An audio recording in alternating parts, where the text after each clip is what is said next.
You know that sound. That high-pitched ring that shows up out of nowhere and just stays.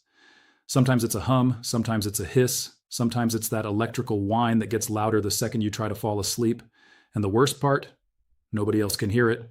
You mention it to your doctor and they shrug. Maybe they tell you it's just stress. Maybe they say there's nothing they can do. Maybe they hand you a pamphlet and send you on your way. But here's what almost none of them will tell you. Most cases of tinnitus aren't actually a problem with your ears. They're a problem with your blood pressure. And the old healers in Asia figured this out over 2,000 years ago, long before anyone had a stethoscope or a pill to sell you. They knew that when the pressure inside your body goes out of balance, the tiny vessels in your inner ear are the first place it shows up. So they developed something the modern world basically threw in the trash: adaptogens. Plants that don't just push your pressure down or up, they balance it. They read what your body needs and respond. And 7 of them are almost scary good at silencing that ringing. Number 7, magnolia seed. Most people in the West have never even heard of this one, and honestly, that's kind of insane once you know what it does. In traditional Chinese medicine, they call it xinyi, and it's been used for centuries for anything involving the head, the sinuses, and the ears.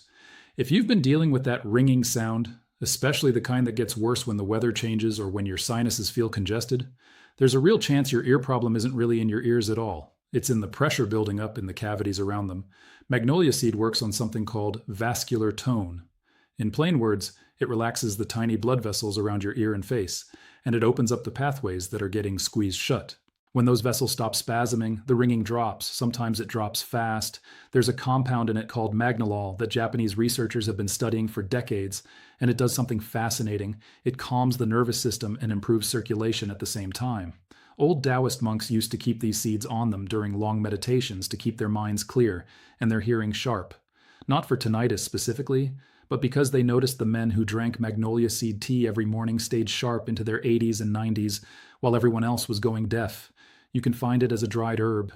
A teaspoon of the seeds in hot water, steep for about 15 minutes, strain it, drink it in the morning before you eat anything. That's the traditional way. And look, I'm not going to lie, the taste is weird, kind of floral, kind of spicy.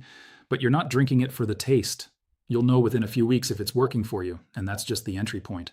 The next one operates on an entirely different level of the body. Number 6, gotu kola. You might have seen this one pop up in beauty products lately because some company figured out it was good for your skin. But that's honestly the least interesting thing about it. In India and across Southeast Asia, this plant has been used for centuries for one specific thing: fixing circulation. And I mean everywhere: the legs, the brain, the inner ear. When people describe their tinnitus as worse when they stand up, or worse when they bend over, or worse after they've been sitting too long, that's a circulation problem almost every single time. Your blood isn't moving the way it should. The vessels have lost their tone. They're weak. They're leaking. They're not delivering oxygen to the delicate structures in your ear, and those structures start firing random signals that your brain interprets as sound. Gotu kola contains these compounds called triterpenes that literally rebuild the walls of your blood vessels. Not metaphorically, physically. They strengthen the collagen structure of the capillaries, and that means better pressure regulation, better oxygen delivery, and quieter ears. There's a village in Sri Lanka where people eat this plant fresh almost every day in their salads, and researchers have documented that the elderly there have some of the lowest rates of hearing decline and tinnitus in the world. They don't know why they do it. Their grandmothers just told them to. You can take gotu kola as a tincture, about 20 to 30 drops in water twice a day, or you can brew the dried leaves into a tea. Some people eat it fresh if they can find it. Give it a solid 6 weeks. This one works slowly, but it works deeply. And once it starts, the effects tend to stick. Number 5, schisandra berry. Now, if you only pay attention to one plant on this whole list, make it this one. Because schisandra is something else entirely. In Chinese, it's called wu zi, which means 5-flavor berry, because it tastes sweet, sour, salty, bitter, and pungent all at the same time. And that's not just a weird coincidence. In traditional medicine, the fact that it hits all 5 tastes means it works on all 5 major organ systems at once, including the ones that control your blood pressure and your hearing. Here's what's wild about schisandra.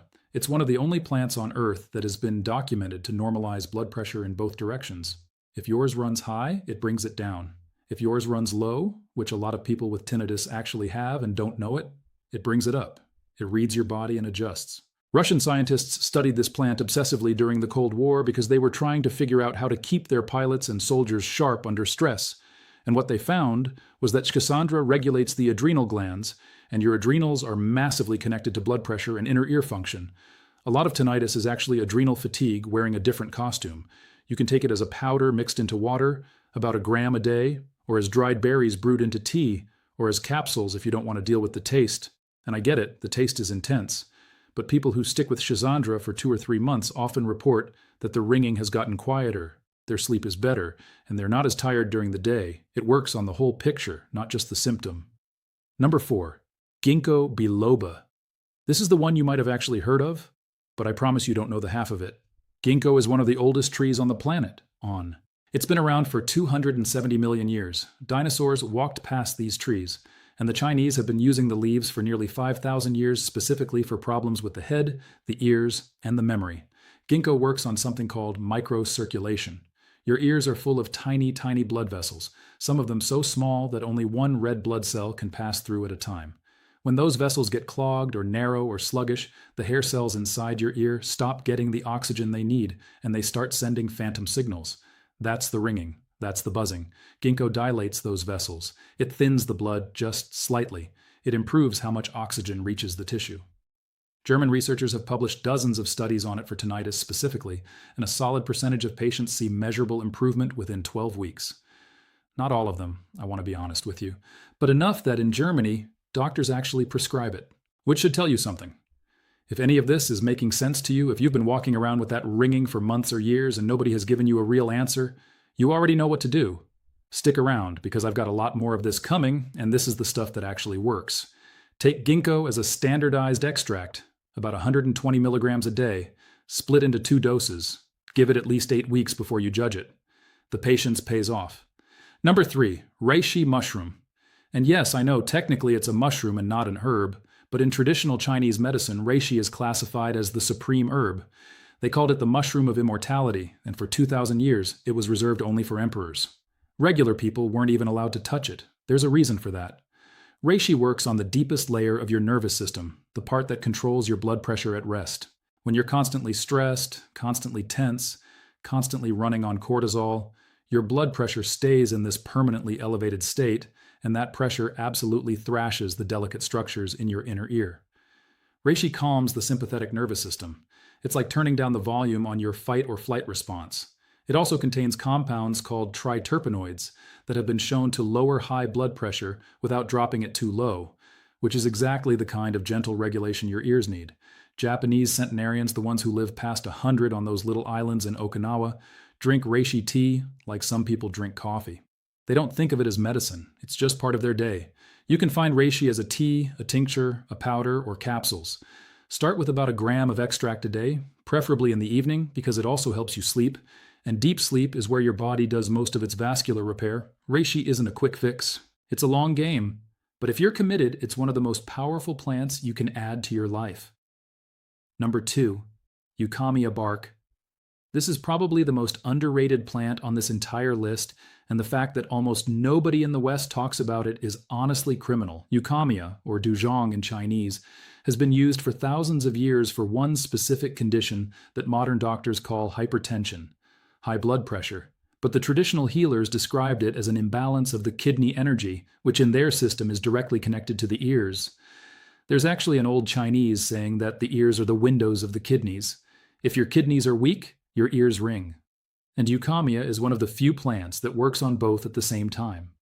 It contains compounds that gently lower blood pressure if it's too high, support adrenal function, and strengthen the connective tissue throughout your body, including the tissue in your inner ear. Studies out of China have shown that regular consumption of eucommia bark can reduce systolic blood pressure by 10 to 15 points in people with mild hypertension. Not pharmaceutical strength, but without the side effects, and without the rebound when you stop. You can find it as a dried bark you simmer into a decoction, or as capsules if you want it easy. About 3 grams a day is the traditional dose. Drink it in the morning, give it 2 months. A lot of people who thought their tinnitus was permanent have quietly watched it fade after adding this one plant. It's not loud, it's not flashy, but it's consistent. And the final one on this list is the one that holds everything together. Number 1, astragalus root. If you're only going to do one thing after hearing all of this, let it be this. Astragalus, or huang, has been the backbone of Chinese herbal medicine for over 2,000 years. Every serious practitioner keeps it on hand. And when it comes to tinnitus connected to blood pressure, astragalus is in a category of its own. Here's why. Astragalus doesn't just affect one system. It works on the heart, the kidneys, the immune system, and the blood vessels all at once. It strengthens what the old texts call the wei qi, your defensive energy. But in modern terms, it tones your cardiovascular system from the inside out. It improves the elasticity of your arteries. It supports healthy blood pressure. It increases circulation to the extremities, including the ears. And it does all of this gently over time without crashing your system. There's a story I love about astragalus. There's a region in northern China where people have been eating this root in their soups for centuries, and researchers went in expecting to find some kind of local anomaly. What they found was a population with remarkably low rates of hypertension, excellent hearing into old age, and a lifespan well above the national average. The secret wasn't some miracle.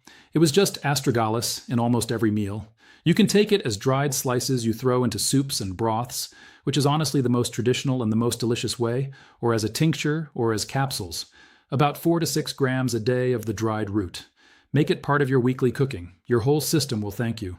So that's 7 plants that have been quietly silencing the ringing in people's ears for thousands of years, long before anyone thought of tinnitus as a medical mystery. They're not a magic bullet. Nothing is. But they work with your body instead of against it, and they address the real cause, the pressure, the circulation, the balance, instead of just trying to muffle the sound. If you've been living with that ringing for a long time, I know how isolating it is. I know how exhausting it is to hear something nobody else can hear, but your body isn't broken. It's out of balance. And these plants, the same ones healers have been using for generations, know exactly how to help it find its way back. Take care of yourself. I'll see you in the next one.